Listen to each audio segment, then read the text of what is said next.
isang buwan na po kaming kasal ni Mariel Rodriguez.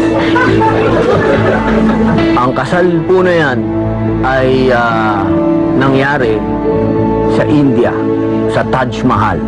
August 19 po kami kinasal at yan po ang katotohanan. August 14, lumipad si Robin Padilla patungong India para sa Ramadan and at the same time to fulfill one of his projects with ABS-CBN Publishing. Wala siya sa plano kasi talagang project ng ABS-CBN Publishing. So, hindi siya kasama.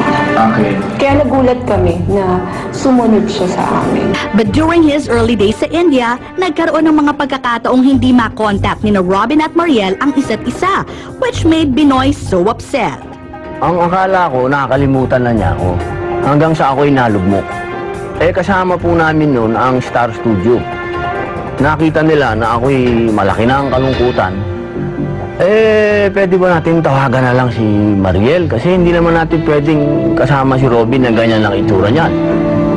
Kaya po tinawagan namin si Mariel. Sabi ko, ako ba talaga nakakalimutan mo na? Hindi mo ako tinetext. Sabi niya, hindi, tinetext kita. Araw-araw kitang tinetext. Sabi ko, wala ako natatanggap. Sabi ko, isa lang. Pupunta ka ba dito o hindi? Yun. Sabi niya, kailangan mo ba ako? Sabi ko sa kanya, oo, kailangan kita.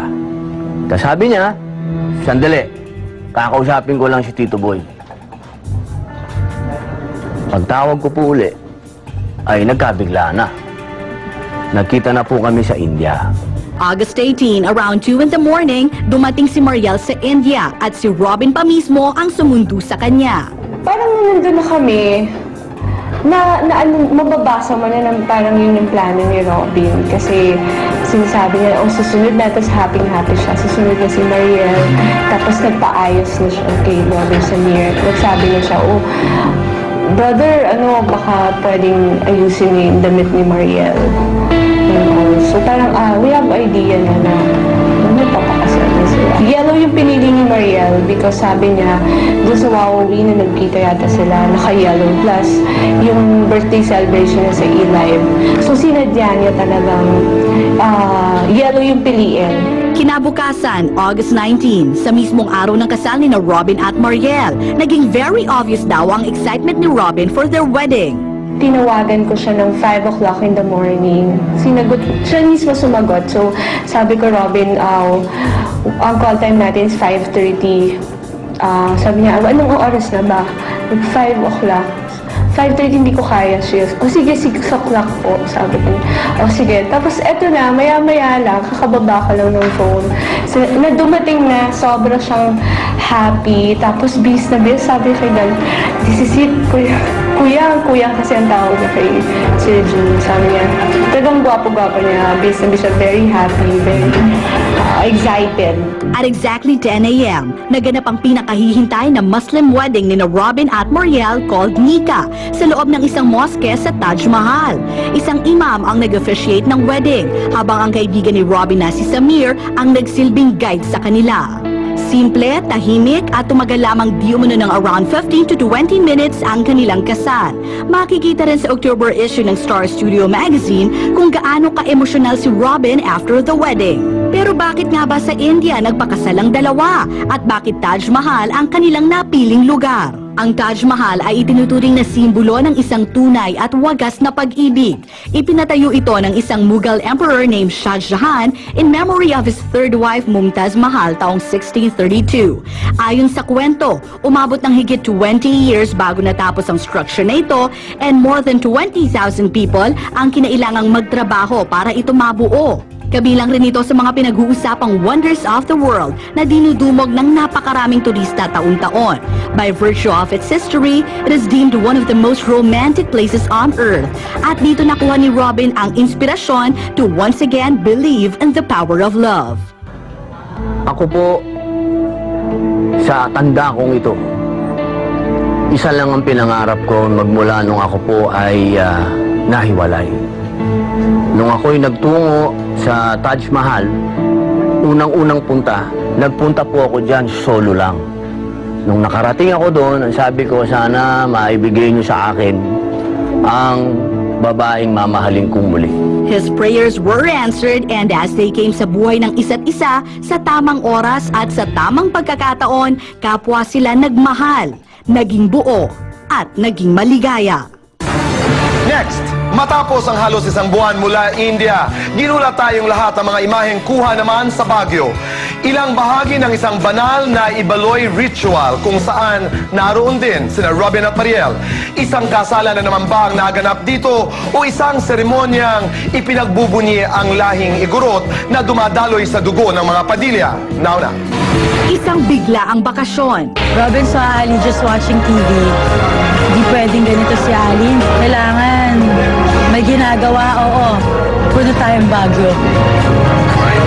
Punta na kami lahat sa Baguio. But this unplanned vacation, sinuklian ng mga relatives ni Robin ng isang surprise welcome ceremony held at Carino Compound in Camp 7, Baguio City. Robin was very surprised. Then we told him, may surprise kami sa'yo.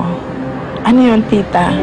Welcome kay Mariel. So he was so happy na we're giving Mariel a welcome party. Pero ang ginawang selebrasyon, naging sentro ng spekulasyon na isang traditional Ibaloy wedding ang naganap.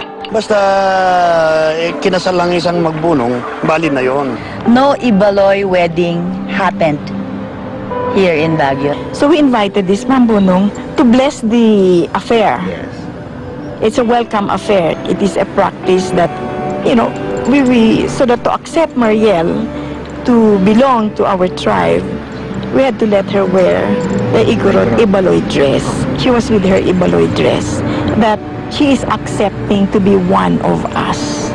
That was the meaning of it. The celebration was graced by Ibaloy elders na kamag-anak ni na Robin.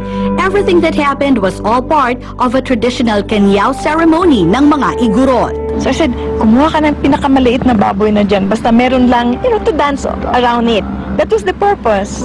And then, the different tribes, di nakita nila yung different tribes, different costumes. May war dance, may ganun. Ang ganda, ang Makita ganda. mo, may spear pa, patakbo-takbo dyan.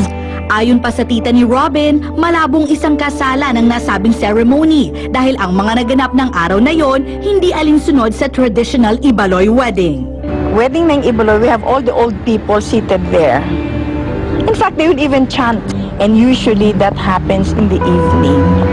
Pag naka-relax na gano'n, after the kanyaw-kanyaw, gano'n, the dancing, butcher, and then they sit down and then they chant. They give you messages. Kahit po ito walang kasulatan. Di ba po ganito? No, we register this, It will never be recognized if you don't register it sa indigenous office sa Trinidad. Yung ceremony po na nangyari nun, malinaw na wala pong papel, walang document. Wala. Nilinaw din ng kampo ni Robin ang lumabas na issue na after di umano ng Ibaloy celebration, kinasal sina Robin at Mariel ng isang Christian pastor. That was my cousin. Sabi ko, you come here nga. Sabi ko, can you bless this little boy? He's leaving already for Australia. And then I said, i-bless mo na sila lahat, you know, since they're all here with the kids, Mariel and all. At hindi rin naman daw balak ni Robin na isekreto mula sa publiko ang naganap na selebrasyon. After all the controversies, the one who organized the surprise intimate family affair came up with a realization. Impronto parties doesn't pay at times. Sinurprise niya kami. We Sinurprise him. Everybody was surprised. Matapos ang kumpisalan all's well that ends well para sa mga mahal sa buhay ni na Robin at Mariel. Ang pagsalubong sa dalawa ng kanilang mga pamilya, next sa FNN.